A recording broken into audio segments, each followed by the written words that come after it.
Hello， 大家好，我是怡言。官方的更新公告来了，冉冉春行时。OK， 这个字我还是会读的，不是哉哉。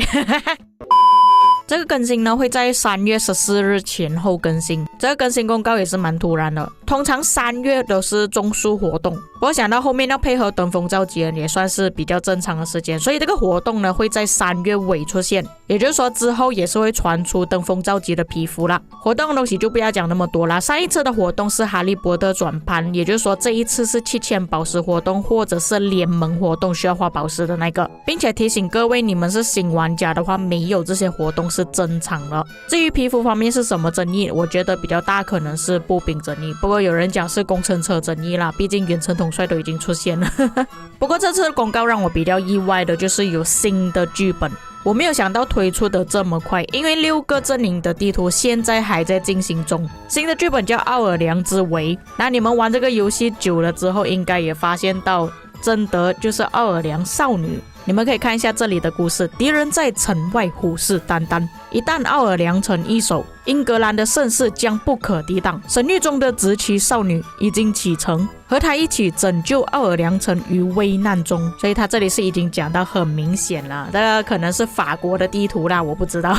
可能有些地区的名字是沿用了法国或者是英格兰的。那我们看一下这个新的剧本有什么东西。统帅助阵，如果你们有看过我之前的爆料的话，应该知道这个东西。在之前中国的圆桌会就有放到这个东西出现，可以选择3位统帅作为你的助阵统帅。在之前的影片有提到过，这3个统帅呢只能选择各一个技能而已，并且在右上角有类似钱币的符号，不排除需要用到这个钱币来解锁，才可以增加更多的统帅进去。根据官方这里的说明，每位统帅记得是每一位啊，可额外携带3个助阵技能，分别对应3个助阵统帅。通常这些技能呢都是官方安排好给你啊，就像英雄战歌那样，也不排除可能像英雄战歌那样，你必须要拥有这些统帅，并且把他技能升上去才可以利用他的技能。或许这张地图很看好大佬的数量，并且战报方面呢可能就不值得作为参考了，毕竟带这么多技能。第二点，奥尔良之围，获得奥尔良市政厅归属权联盟或者军团，可以在争夺期之外的时间开启并参与该战役。执政官们需要持续防守奥尔良城，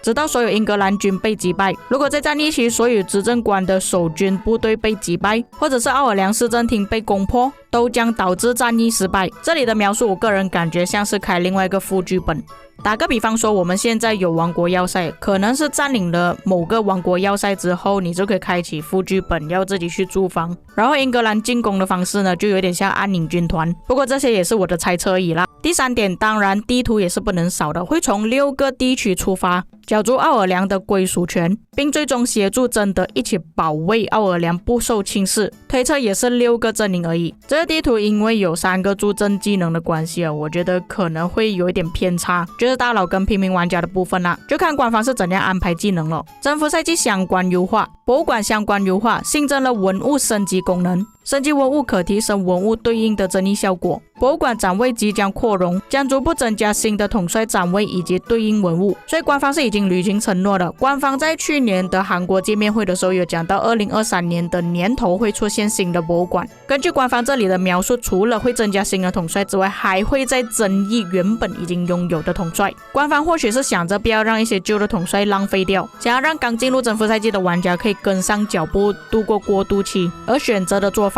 所以你们日盼夜盼的第2代博物馆真的来了。第2点，调整了尼罗河之王剧本中的方略效果。因为尼罗河之王的方略呢，其实每一个地图都不一样了，所以这边呢我就不多做说明了。优化了征服者之阵及征服者奖励条件，新增了传说征服者之阵，已经有征服者之阵，你还要传说等级的。原本征服者之阵已经很难拿，你必须要拿下中战，还要保着自己的要塞不要被烧掉。传说征服者之阵分配不受阵营限制，可分配至失落之地所有阵营，包括本阵营的军团。各剧本中传说征服者之阵数量不同，实际数量以游戏内容为准，减少了仅能分配本阵营军团征服者之阵的数量，由300个减至240个。哇，要死了咩！我觉得这个改动应该会影响到王国内战的问题，王国内部的玩家应该会抢这个征服者之争抢到头孢为止。优化了征服者奖励获取条件，无需锁在王国要塞未被其他阵营占领这一条。这个是说征服者之争不是传说版本的，所以传说版本的话应该也是要保住自己的王国要塞。我不懂这东西算是好事还是坏事啦。军器及政务院相关优化，新增的洗炼功能，执政官可以使用洗炼石洗炼军器，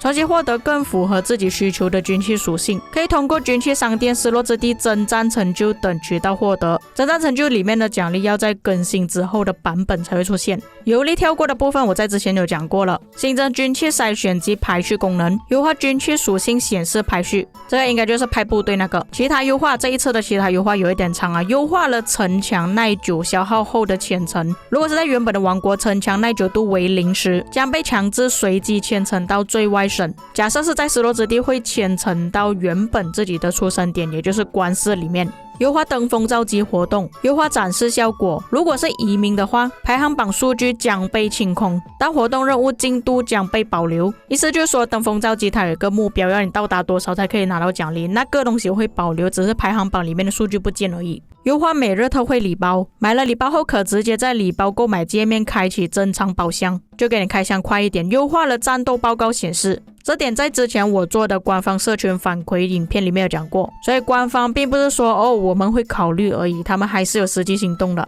执政官的部队与多支部队战斗报告合并之后，战斗相关数据也将被合并显示。与其他执政官部队战斗报告中新增了所获击杀积分的数值显示，这报告更新我是蛮支持的，可以更方便去看到报告。新增了集结部队替换功能，执政官可通过部队替换功能直接替换在其他执政官集结中的增援部队，无需特别进行退出集结的操作。实际要怎样操作我就不清楚，会不会是你的部队直接拉进集结部队，然后另外一个队伍就直接出来，这样子的话其实蛮方便的。毕竟对比驻防其实有点不太公平，驻防可以一直不断的补兵进去，你只是要记得5队其中1队要拉出来换就可以了。集结的话就很麻烦，你要退出再加入进去，不排除更新之后以后看到的报告可能超过1个小时以上也说不定，因为集结是真的很难补。优化了部队派遣功能，在部队派遣时将根据主将的天赋优先推荐对应兵种，这点我要跟大家提醒一下，你们是真的要非常小心，因为我看到很多人其实还蛮习惯带一些机动统帅，可能带步兵啊、工兵之类的去补纯兵的集结或者是驻防。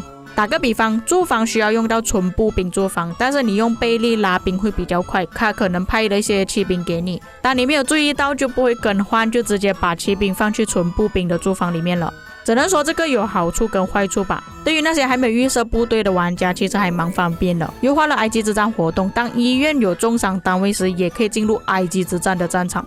谢天谢地啊！有时候打 KVK 你是真的没有办法治疗你的医院了。可是已经开始埃及之战之后，你不能在中途派遣治疗医院中的重伤部队，只能用你现在城市中仅有的部队去打架而已。优化了单位在地图上的站位，在虔诚的时候，如果旁边有部队啊在那边站着位置的话，还是可以虔诚。这个算是蛮大的优化了，有时候一些死掉的部队或者是有部队经过，你就没有办法虔诚，你就必须要等到那个时刻才可以虔诚。但是换个方面来说，假设说是敌人站在那个位置的话，你也是一样可以虔诚过去，换句话说敌人也可以虔诚过来，只能说是双面刃吧。新增了部队标记功能，这个或许是我之前有提过的，手机方面呢就比较难调整，电脑你可以按1、2、3、4个部队。那这个改变呢，可能是你有一些部队在外面采集符文，你可以标记它，给它锁在那里，然后其他的部队在那边打架，或许是这样子。优化选中目标突出显示，开启功能后行军时选中的敌方部队头像将被突出显示。